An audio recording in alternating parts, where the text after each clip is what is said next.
Welcome to our channel.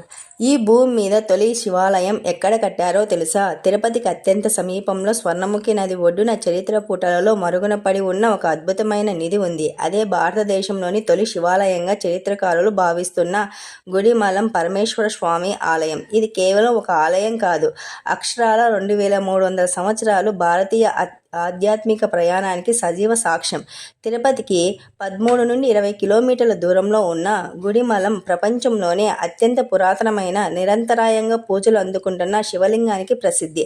సాధారణ శివాలయాల్లో కనిపించే లింగాల మాదిరిగా గుడిమలం లింగం ఉండదు. ముదురు గోధుమ రంగు రాతితో చెక్కబడిన ఈ లింగం దాదాపు 5 అడుగుల ఎత్తుంటుంది.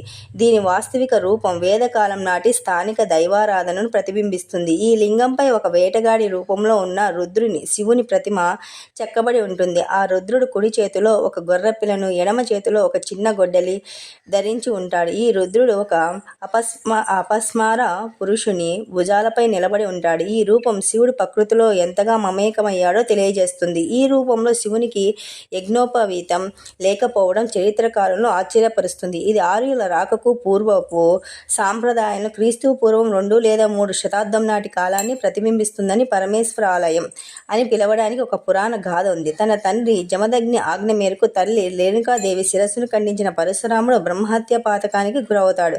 పాప పరిహారం కోసం స్వర్ణముఖి నది తీరానికి వచ్చి ఇక్కడ ఒక మేడి చెట్టు కింద ఉన్న పుట్టలో ఈ అద్భుత శివలింగాన్ని కనుగొని ఘోర తపస్సు చేశాడు. పరశురాముని భక్తికి మెచ్చిన శివుడు ప్రత్యక్షమై అతని పాప విమోచనం కలిగించడానికి స్థల పురాణం చెబుతుంది.